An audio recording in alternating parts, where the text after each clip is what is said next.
a statement from your so-called Prime Minister, Mark Carney, and Bill C-3, the citizenship power grab, and how the Liberals and NDP are rewriting the voter map. Welcome to Wake Up Canada News. I'm Brad Wilder. This next article was researched and written by one of our Wake Up Canada News contributing reporters. Mark Carney, the globalist world order is gone, he says. Now, what forced his confession? Donald Trump's historic breakthrough in Asia. The deals with Xi Jinping and other leaders that completely bypassed the British imperial system. So here's what the Canadian Prime Minister said. Today we're facing another hinge moment in history. Our world is undergoing one of the most profound shifts since the fall of the Berlin Wall. And that old world, the world in which APEC prospered but also helped to foster that old world of steady expansion, of rules-based liberalized trade and investment, a world which so much of our own nation's prosperity came from, Canada is included, that world is now gone. Now think about that. The man, the British Empire sent to Asia to counter Trump, just said it out loud. Trump left Carney in the dust. If you read between the lines like we did, Carney is basically admitting that the old world order the Western globalists have been building for decades, the predictable, liberalized, rules-based system they wanted to lock in, is over. No new world order. All the plans for steady expansion, liberalized trade, and Western-led institutions dominating the world have failed to maintain control. Praise the Lord. In other words, the new world order they've been trying to enforce didn't work, and now it's effectively done.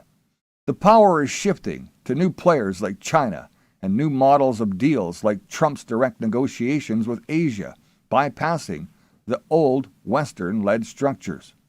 Carney's speech is a quiet confession. The old system is dead.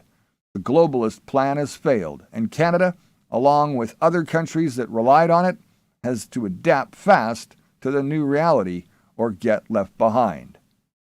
In other news, Bill C-3, the citizenship power grab, how the Liberals and NDP are rewriting the voter map, Canadians are being sold another compassionate reform. But behind the smiling podiums and the photo ops, Bill C-3 is something else entirely, a political power play disguised as empathy.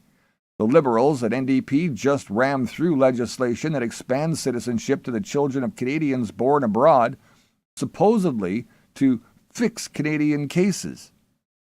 But the timing isn't random.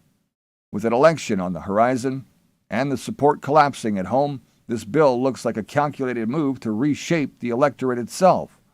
Under Bill C-3, second-generation Canadians born overseas can now pass on citizenship to their children. No language test, no security screening, just 3 years of connection to Canada. Government estimates say over 100,000 new citizenships could flow from this change, and every one of those citizens owes their status directly to this government. That's not reform, that's recruitment.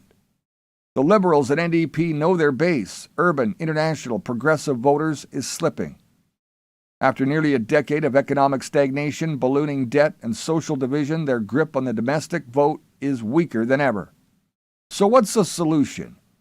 Expand the voter pool, but do it quietly, wrapped in the language of fairness and inclusion. If this feels familiar, it should. The pattern is always the same. Use moral language to justify political engineering.